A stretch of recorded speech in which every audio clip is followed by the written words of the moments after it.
दोस्तों, अगर आप मार्केट में जल्दी एंट्री, जल्दी एग्जिट और छोटे मूव्स से प्रॉफिट कमाने की सोच रहे हैं, तो सबसे पहले एक बात समझ लीजिए, स्कैल्पिंग आसान नहीं है। बाहर से यह बहुत सिंपल लगती है, लेकिन असल में यह ट्रेडिंग की सबसे फास्ट और डिसिप्लिन्ड स्टाइल्स में से एक है। यहां गलती का नुकसान भी जल्दी होता है और सही डिसीजन का रिवॉर्ड भी जल्दी मिलता है। स्कैल्पिंग का सिंपल मतलब है मार्केट के छोटे प्राइस मूव को पकड़ना, थोड़े टाइम के लिए ट्रेड लेना और बिना ज्यादा होल्ड किए निकल जाना। लेकिन प्रॉब्लम यहीं से शुरू होती है। बहुत लोग सोचते हैं कि छोटा टाइम फ्रेम मतलब इजी मनी, लेकिन सच इसका उल्टा है।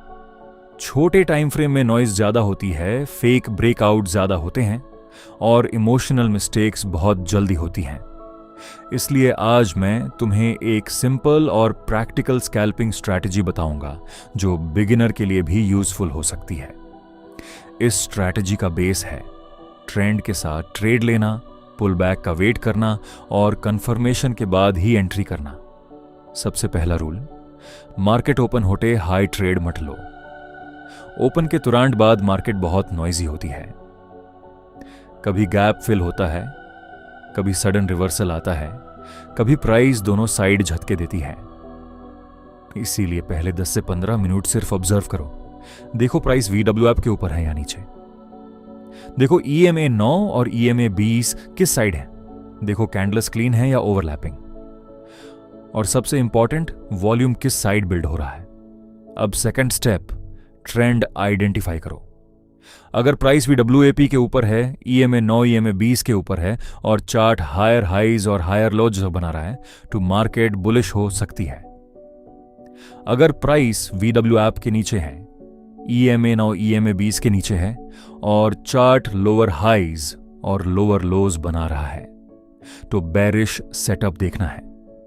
लेकिन सिर्फ इंडिकेटर देख कर ट्रेड मत लो, प्राइस स्ट्रक्चर भी देखना है।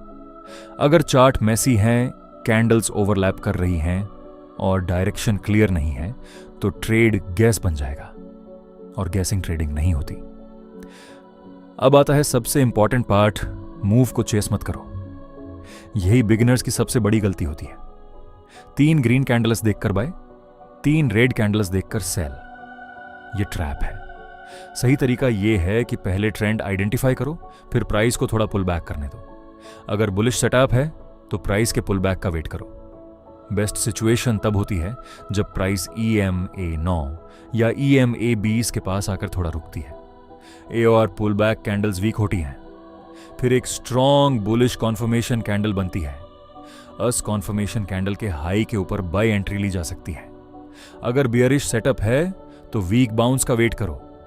प्राइस EMA 9 या EMA 20 के पास आकर रुकती है, बाउंस वीक होता है और फिर एक स्ट्रॉन्ग बियरिश कैंडल बनती है। US कैंडल के लो के नीचे सेल एंट्री ली जा सकती है। अब बात करते हैं स्टॉप लॉस की। स्कैल्पिंग में स्टॉप लॉस रैंडम नहीं होना चाहिए। स्टॉप लॉस स्ट्रक्चर के पीछे होना चाहिए। बुलिश ट्रेड में कॉन्फर्मेशन कैंडल के लो के नीचे या रीसेंट स्विंग लो के नीचे। बेरिश ट्रेड में कॉन्फर्मेशन कैंडल के हाई के ऊपर या रीसेंट स्विंग हाई के ऊपर। अगर स्टॉप लॉस बहुत बड़ा बन रहा है तो ट्रेड अवॉइड करो। हर सेटअप ट्रेडेबल नहीं होता। फिर आता है टारगेट। बहुत लोग प्रॉफिट जल्दी बुक कर देते हैं और लॉस को होल्ड करते रहते हैं। यह अकाउंट डिस्ट्रॉय करता है। इसलिए एंट्री से पहले ही टारगेट डिसाइड करो। सिंपल रूल यूज कर सकते हो, 1.5 या 1-2 रिस्क रिवॉर्ड। अगर स्टॉप लॉस 10 पॉइंट्स का है तो टारगेट 15 या 20 पॉइंट्स का हो सकता है, या फिर प्रीवियस सपोर्ट रेसिस्टेंस लेवल को टारगेट बना सकते हो।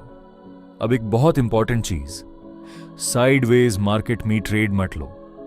अगर प्राइस बार बार VWAP क्रॉस कर रही है, EMA 9 और EMA 20 एक दूसरे को कट कर रहे हैं, कैंडल्स ओवरलैप कर रही हैं और ब्रेकआउट फेल हो रहे हैं, तो मार्केट चॉपी है। ऐसी सिचुएशन में बेस्ट ट्रेड होता है नो ट्रेड। प्रोफेशनल ट्रेडर हर वक्त मार्केट में नहीं होता। प्रोफेशनल ट्रेडर सिर्फ तब एक्टिव होता है जब उसका सेटअप सामने हो, अब साइकोलॉजी की बात करते हैं। स्कैल्पिंग में सब कुछ फास्ट होता है। ट्रेड मिस हुआ तो फ्रस्ट्रेशन, एंट्री ली और अगेंस्ट गई तो पैनिक, प्रॉफिट आया तो ग्रीड, स्टॉप लॉस हिट हुआ तो रिवेंज ट्रेड। इसीलिए स्कैल्पिंग में सबसे बड़ा एज कोई सीक्रेट इंडिकेटर नहीं है, सबसे बड़ा एज है सेल्फ कंट्रोल। अपने लिए डेली रूल्स बनाओ। 2 स्टॉप लॉस के बाद ट्रेडिंग बैंड ओवरसाइज्ड क्वांटिटी नहीं, रिवेंज ट्रेड नहीं, मूव चेस नहीं, सेटअप के बिना एंट्री नहीं, और हर ट्रेड के बाद रिव्यू करो। यह मत देखो सिर्फ प्रॉफिट हुआ या लॉस, यह देखो कि ट्रेड रूल्स के हिसाब से लिया था या नहीं। क्योंकि लॉन्ग टर्म में प्रॉफिट वही ट्रेडर करता है जो प्रोसेस को फॉलो करता है। फाइनल बात याद रखो, स्कैल्पिंग शॉर्टकट नहीं है, यह जल्दी अमीर बनने का रास्ता नहीं है, यह एक डिसिप्लिन्ड स्किल है। ट्रेंड आइडेंटिफाई करो, पुल बैक का वेट करो, कॉन्फर्मेशन के बाद ही एंट्री लो, स्टॉप लॉस स्मॉल और लॉजिकल रखो, साइडवेज मार्केट से बचो, और सबसे इंपॉर्टेंट, अपने दिमाग को कंट्रोल में रखो। मार्केट में सबसे बड़ा दुश्मन कोई और नहीं, अक्सर ट्रेडर का अपना इंपेशंस, ग्रीड और फियर होता है। इसीलिए अगली बार जब चार्ट खोलो, ट्रेड लेने से पहले एक सवाल जरूर पूछो, क्या मैं सेटअप ले रहा हूं या बस एक्साइटमेंट ढूंढ रहा हूं? अगर जवाब सेटअप है तो ट्रेड लो, अगर जवाब एक्साइटमेंट है तो रुक जाओ, क्योंकि मार्केट पैसा उन्हीं को देती है जो पहले खुद पर कंट्रोल रखते हैं।